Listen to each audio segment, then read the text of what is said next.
when somebody is using, what it does, it can lead somebody in more of an isolation state or in a very dull, unemotional state. So you're no longer this person with different emotions, happiness, sadness. You are now numbed out, where you're just kind of like flat emotionally. And this makes it harder to connect. This makes it harder to bring up those positive feelings or feeling that you're grateful. So by using, you distort your reality. You distort your reality because what you're seeing is a negative reflection. What you think you're seeing is a negative reflection, but that's not actually necessarily true. So, our body's natural state is love and bliss. So by using things that put us at a lower lifeline for ourselves, suddenly that is our reality. We start attracting more things into our life that at a lower frequency. We start thinking in terms of like insecurities and hopelessness and, being unworthy, and then eventually depression at the bottom. Or we have anxiety, we have anxiety because we're in our heads so much. Instead of being in our hearts, instead of being in our spirit.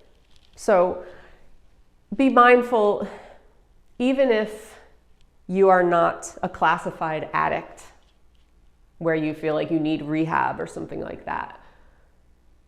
Using substances can be damaging to the spirit, so I would be mindful if you are meditating on a daily basis, if you are using law of attraction, if you are into things like expanding your consciousness and you consider yourself very spiritual, just pay attention to how much of these substances you're using and how it's going to affect you spiritually.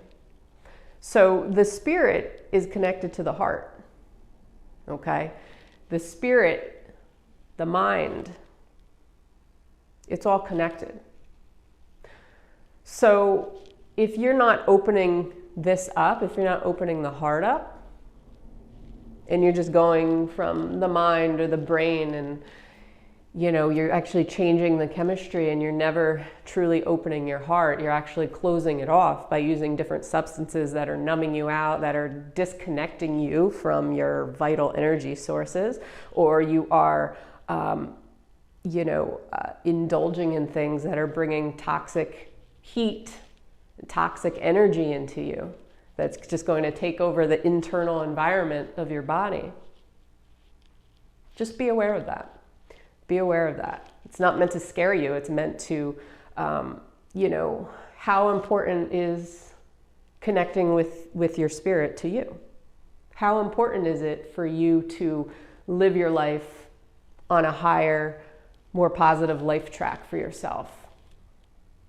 Or are you more concerned with just numbing out your feelings and pushing them deeper and deeper inside of you and never letting them out, never confronting them, never allowing them to come up for you, which down the line is going to cause you a real issue? So on that note, let me know what you guys think about the topic of addiction, obsession, drugs, alcohol, and the spirit. I'd love to hear. So I hope you all have a great day. If you have not done so, please subscribe. I put out a video every single morning, some a little more positive light in this one. But on that note, I will see you guys tomorrow. Peace.